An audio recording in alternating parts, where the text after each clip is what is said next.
Hello అందరికీ ఈరోజు video Telangana style ఆవకాయ under 2 minutes. మనం 13 మామిడికాయలు కట్ చేసి ఆరబెట్టుకున్నాము.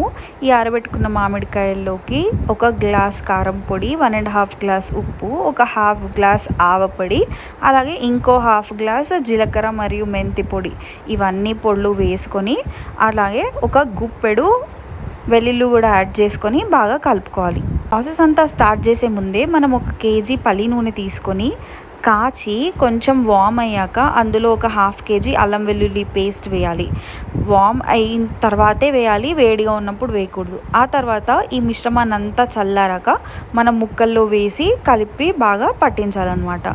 అట్లనే ఇంకో చిన్న కడాయి తీసుకొని అందులో 1 టేబుల్ స్పూన్ ఆయిల్ వేసుకొని కాచి 1 టేబుల్ స్పూన్ ఈచ్ ఆఫ్ మెంతులు, ఆవాలు, జీలకర్ర వేసి తాలింపు పెట్టుకోవాలి. దాన్ని కూడా బాగా చల్లారనివ్వాలి. ఆ చల్లారనిచ్చిన మిశ్రమాన్ని మన ఆవకాయ ముక్కలలో వేసేసి కలిపేయాలన్నమాట. ఇది మన ఫైనల్ స్టెప్ ఆఫ్ ఆవకాయ. ఇవన్నీ బాగా కలుపుకొని ఒక మంచి ఎయిర్ టైట్ కంటైనర్ తీసుకొని దానికి బొట్లు పెట్టి అందులోకి మనం మంచిగా కలుపుకున్న ఆవకాయని ట్రాన్స్ఫర్ చేయాలి. ఈ ట్రాన్స్ఫర్ చేసుకున్న పచ్చడిని ఒక 3 డేస్ తర్వాత మళ్ళీ కలుపుకొని ఉప్పు, ఆయిల్ సరి చూసుకొని స్టోర్ చేసుకోవాలి. అయితే స్టోర్ చేసుకోవడానికి ఒక మంచి క్లీన్ క్లాత్ తీసుకొని ఆ కంటైనర్కి గట్టిగా కట్టి దానిపైన మూత పెట్టుకుంటే ఎన్ని రోజులైనా పాడవకుండా ఉంటుంది. ఇది మన తెలంగాణ స్టైల్ ఆవకాయ రెసిపీ.